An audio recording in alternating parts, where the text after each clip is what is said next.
Let's pause and breathe for a moment. Breathe slowly and deeply. Feel the exhale of knowing that you are right where you need to be. That where you are right now, you do not need to earn or achieve or do or impress. You do not have to deserve welcome. You are welcome. You are welcome in the condition you are, without caveat or condition. Whether you are in this room or joining us online, feel the peace of knowing that you are with like-hearted people, that you are safe, that you are loved. Feel that peace. Amen. Well, good morning. Well, you know, in this community, friends, we spend a lot of time talking about, thinking about, and processing the changes that have taken place within each of us because of what we've experienced over the last decade. And when we do that, we almost always focus on those things we are unhappy about, the things that we are uncomfortable with, all that we're not pleased by, those negative renovations. I know I am. It's natural, right? We notice how we're different than we used to be. Maybe we notice our irritability or our inability to trust people. Or maybe we're aware of a general loss of optimism about the future. Some things that we used to have in our possession that are gone. It's really easy to focus on the things that we realize have been altered for the worse, right? And I do that often. I lament the person I was before 2016. Physically. I've aged dog years, right? We all have. But it's also helpful to think about the changes that have taken place within us that we're actually grateful for. Renovations that maybe wouldn't have happened any other way. Relationships we've built or things we've taken part in that would have never happened if we had not gone through this time of terrible unrest and adversity, reservoirs of strength that we have tapped into. Now, the last time I was with you, about a month ago, I spoke about the troubling transformations that have taken place in our world, in our nation, in our communities, our social circles, and in our hearts. But today I'd like to look at that renovation through a different lens. Because yes, for each of us, we all have those alterations we wish were not true. But I think it's important to consider the ways we have all been changed by the last 10 years in ways that we're actually grateful for. I look back on the last few years, and I'm not who I was. And often I'm not happy with that. But sometimes I am. Sometimes the person I became or have become is a much better version of who I was before all this started. I was thinking about this because I was thinking about a speaking date that I had a few years ago in Florida, a stone's throw from Mar-a-Lago. And we had this great gathering of local activists and members of the community. We had a fantastic turnout, great enthusiasm. So much good was actually happening. And afterward, I was meeting with the host for that event, which were 3 women in their 40s. And we were sitting in a restaurant and our drinks arrived, and one of the women just put up her hand and she said, "A toast to Donald Trump, the man who made all of this possible." She told me that these 3 women were so outraged by what they saw unfolding back then that they found one another through a local Facebook group and they got together for coffee and they started comparing their outrage, sharing the things that they were unhappy about, and they decided to launch a small organization that grew and grew, that invited me there, and that is still operating now. And they said, this would have never happened had we not been pushed by circumstances into discomfort. We all have those stories, right? We can look back and see things that we would have never encountered any other way. things that we might have never done otherwise. There are thoughts we've had. There are realizations we've come to about our own privilege or the inequity in the world. And it's important to realize that that is going on here too, with everything that we have to lament and grieve over. With all there is to despair about, and with all that we've lost, there is the truth that we have been changed for good. Now, 12 years ago, I wrote my first book, which was called The Bigger Table. And the idea around that book was that we could create redemptive and loving spiritual community among disparate people that gave everyone a seat. It was about radical hospitality and total authenticity and true diversity and agenda-free relationships. I wish you could have met me back then. Like, I was effervescent. You were so happy. I was bubbly. I remember looking like a young Brad Pitt. I don't know what happened. But back then, I used to stay out of the black and white. I used to honor the gray in people, their opinions. I used to respect the gray in the world, in religion, in issues. And up until around 2016, I would have told you that the world cannot be neatly divided into two groups of people. But as the last decade has unfolded, I confess that it often feels like there are, indeed, two kinds of human beings right now. Or at least that we are being pushed by the political climate into two very separate tribes. And we feel that, right? It feels like there are those whose lives are oriented around hospitality, around empathy, around generosity, and that there are those who are wired for exclusion, for cruelty, and for greed. And when I look at my news feed or I watch the news, it does seem as though there are people who live with an open hand and there are others who live with a closed fist. Some people seem to see the world through the lens of abundance, believing there is enough for everyone if we are generous and creative enough with our collective resources. And others spend their days in a scarcity mindset, with life as a zero-sum game where someone else's gain is their loss. Now, trust me, I know this is a gross overgeneralization, but I'm going to make it anyway. It's actually not as much of a generalization as I used to think it was. Generally speaking, in the language of that bigger table I had been writing about, there are table makers and there are wall builders. And in many ways, we are being asked to choose right now. Who will I be, a table maker or a wall builder? Who will I stand with? How will I spend my time and my resources? And what if I told you that the table makers are winning?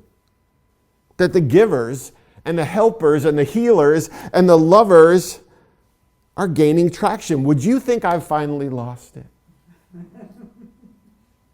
Because the idea that generosity and compassion are winning right now can be a tough sell. After a week like this, after another month like this, after a year, after a regime like this. But I'm going to argue that it is true. We just don't get the same press as table makers.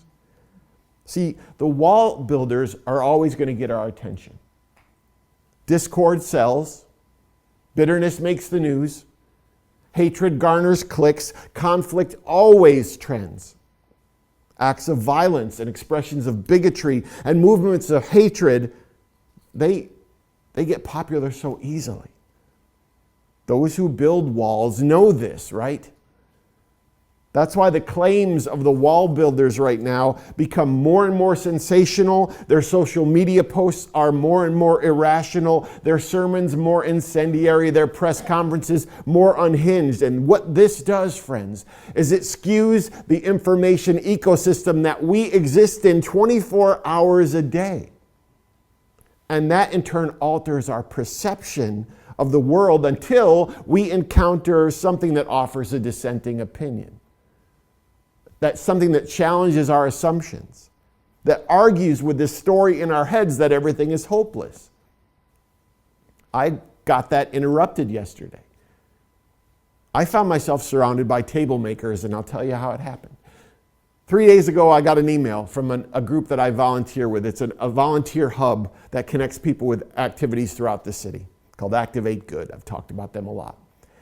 And there was a mobile food pantry, and they said, we're in desperate need of volunteers for an event on Saturday. So I said to my wife, my daughter, hey, we got this opportunity to go and work this mobile food pantry. Should we do that in Durham? Yeah, let's do that. We signed up. And then I realized it was part of a larger gathering, and that larger gathering was something called Light the City.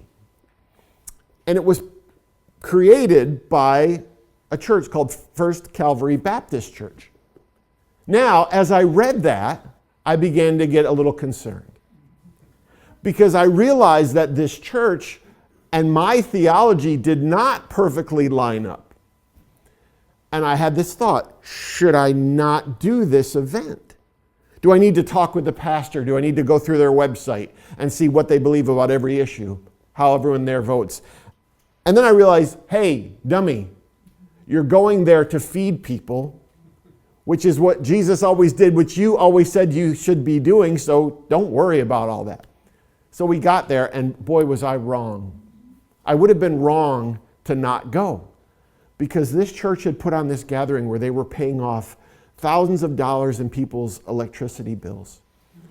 And there were school supplies given out to every student.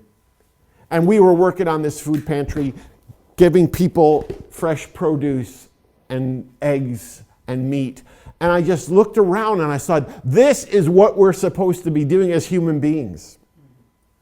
This was a complete outpouring of generosity. And suddenly all the stories in my head about how horrible things are and this downward spiral that we always get convinced of, that went away. And that event, where I got to actually literally set a table for people, reminded me that we always have the ability to do these things, right? And this kind of event, as I talked to some of the organizers, might never have been conceived were it not so necessary, right? Because so many people have found themselves burdened by the environment that we exist in. Other people have realized that and become involved. There were hundreds and hundreds of volunteers, and I talked to them, and they said, I've never done anything like this. And this is part of the beauty of what happens in times of adversity.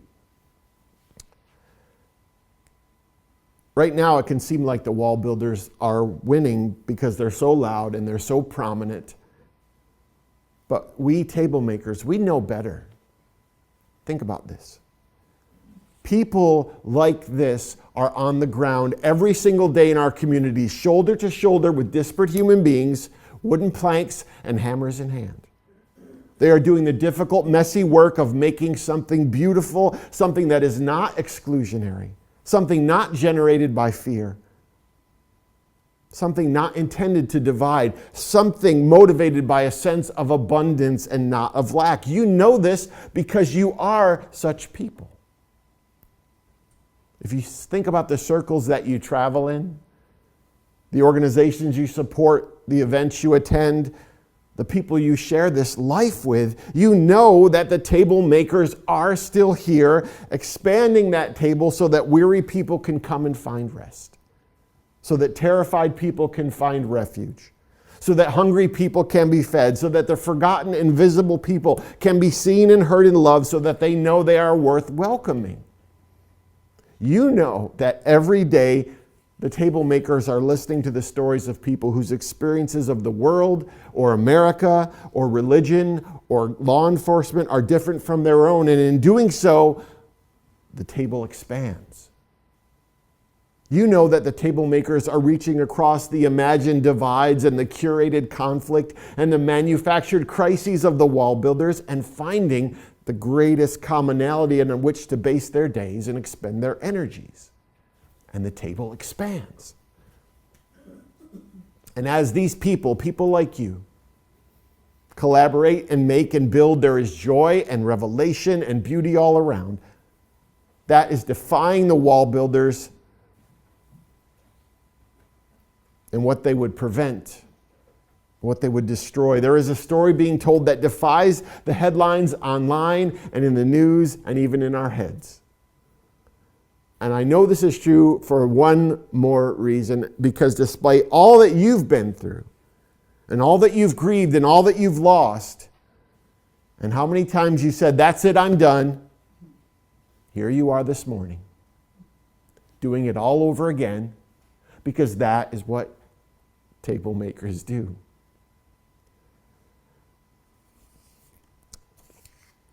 And the wall builders don't want you to know about this. They don't want you to know about faith communities leveraging their resources and buildings and pulpits for justice work, or about the thousands upon thousands of groups contributing to the barrier-breaking movements taking place all over this country every single day. They don't want to know about this community. The wall builders do not want good news of collaboration to trend. They don't want you to know just how many people are building tables here in America still. Because that is the perfect love that casts out fear, and fear is all they have to broker in and wield. If people see that kind of hope,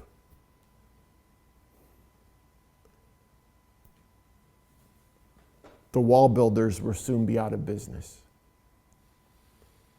I think we table makers just need to get better PR. We need to stop being our own best kept secret. We need to stop seeding the story on our news feeds that all is lost. But rather than me just talk about the table makers and try to convince you that they're out there, I thought I'd let you hear from them directly. So a couple nights ago, I asked my followers on social media to share some words of encouragement with a group of strangers that I'd be sitting with. I said, "I don't know what I should tell these people. What would you tell them?" Here's what they said. Tara said, "I want them to honor the light by fighting the dark. Keep going not because you're ready to do so, but because it needs doing." Karen said, "I would tell them that just like the moon, no matter what phase you're in, you're still whole." Mo said, "I would share this Gandhi quote. When I despair, I remember that all throughout history, the way of truth and love have always won. There have been tyrants and murderers. For a time, they can seem invincible, but in the end, they always fall." Think of it, always. Bill wanted you to know that love is the overriding energy of the universe, that fear is a human condition, and that fear can play an important role in keeping you alive, but love will transcend your human condition, and it is the language of the soul. Choose carefully how you will respond in the situations that surround you. Melanie wanted you to believe in the power of yet. Janice wanted you to know that not all of us are a-holes. There are good people in this world. We want to stay good people. We want to band together with other good people and have a beautiful, safe world for everyone and everything. Let not your heart be hardened. That's what I would tell you. Michael said, "We are but small creatures suspended on a mote of cosmic dust." Yvonne wanted you to know that the secret to being successful at anything is pure stubbornness. Rosalind wanted you to know that as dismal as these times are right now, I've never been as politically and civically knowledgeable and engaged as I am now. People care, and they're standing up together in solidarity to fight for the causes that are important to them and fight against kleptocracy. Karen wanted you to know there is always a tomorrow. Win the war. Don't let a small battle take you out. Clay said, "The world could be a much better place if we could all just put the tiniest bit of extra effort. I will do my part." Words to live by, he says, "Relax, breathe, and look where you want to go." That was from his first dirt bike coach, which he said fits many situations. Lynn wanted you to know that people are kind, that generally people want to do the right thing, that most people really do care about others. We are being vexed by the minority who are temporarily in charge. encourage the rest of us to spread love, tolerance, and joy. Hate isn't a power, it's a lack of love. Mike wanted you to know that the truth will set you free, but sometimes that means breaking you into pieces small enough to fit between the bars of your cell. Eldana wanted you to know you could tell them about a 50-something liberal tree hugger who donated a kidney to an unknown recipient that turned out to be a right-wing Trumpster, and she'd do it again in a heartbeat because suffering isn't political and compassion shouldn't come with disclaimers. Willow and Margie wanted you to spend more time with dogs. Cindy says, in a world that often feels unpredictable, remember this: we may not be able to control what tomorrow brings, but we can choose what we bring to tomorrow. When we can bring kindness when others are hurting, patience when life feels frustrating, courage when we're afraid, and hope when the road seems uncertain. We don't have to fix the whole world, she says. Sometimes simply reminding one tired person that they are seen and valued and not alone is enough. I had a lot of people share with me the phrase, "this too shall pass," which I will share with you, but I also had this from Trino. Don't subscribe to the old adage of this too shall pass. Sure, it may pass, but there's a lot we can do so that it doesn't cause as much damage as it passes. Do something, speak up, write postcards, stand for justice, keep learning, find your tribe, and be inspired to others to gain courage. And remember Mother Teresa's words, not all of us can do great things, but we can do small things with great love. And these words from Vicky, who lives in Minnesota. She said, don't forget what communities can do. Take the word neighborism to heart. 1, greet people when you're out and about. Simple as good morning and hey, hope you have a good day goes a long way. 2, smile or nod at a stranger. Acknowledge people in your everyday doings. 3, help a neighbor. Offer to dog walk, check in on their home while they're traveling, shovel a neighbor's driveway, invite them over to dinner. 4, form connections with people. Many are lonely, and so many of our seniors have a lot of wisdom to share. And 5, volunteer if you're able. And she said, this is what Minnesotans do. No, really, we do these things. And we sit around each other's fire pits in the summer. Oh, and we take National Neighborhood Night Out seriously and organize block parties in just about every suburb of the Twin Cities. This is what the world saw from Minnesotans during the ICE raids, neighborism. Minnesota showed the world what this word means. Any community can do it. It really is easy to foster community, and it makes a huge difference. Love spreads, take care of each other. And Stacy says, Hitler planned the Third Reich to last 1,000 years. It collapsed well before that. History is on our side. So friends, listen, today, look around you. See the builders in your community. Take note of the beautiful acts of collaboration and inclusion. And let that be the news that trends in your head. Build a better news feed to motivate and encourage you, one that reminds you that the table makers are still here. That they will continue to build in the face of those who would destroy. There will always overcome the wall builders. But I'll be honest, I am missing that younger, more hopeful version of myself that used to exist. But I'm going to make sure that this tired but not ready to give up iteration of me will not burn up in the inhospitable atmosphere of this national sickness. I will not let hateful people leave me as someone whose heart is harder, and whose sense of belonging in this place is even more tenuous. I will not let that change me.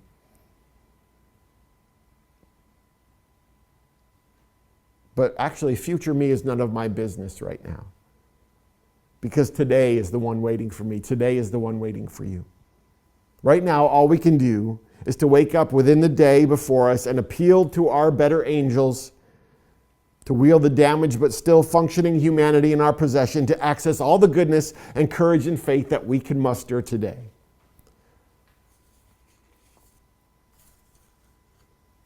If there's any blessing in lamenting the version of ourselves and the nation that we've lost over the past 10 years, it's in realizing that we can't afford to squander another day, or waste a moment, or allow a single act of inhumanity to go unchallenged.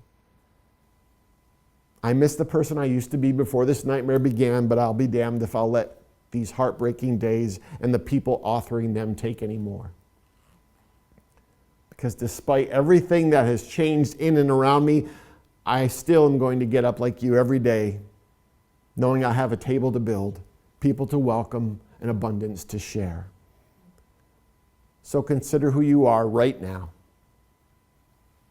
Of course, think about the things that you regret, how you wish you were different, what you wish hadn't been taken away from you, but also take time to be grateful for the things you have experienced, things you've discovered about yourself, things that you've learned about how you operate in the world, the changes you've made in your life, in your priorities, in the relationships that you've built, and the initiatives you started, the nonprofits you've launched, or just the way that you leverage your social media to speak with absolute clarity about who you are. Because we've changed over the past 10 years, and not always for the better, but sometimes for the better. Despite the darkness of these days and all the bad news, may we continue to be changed for good.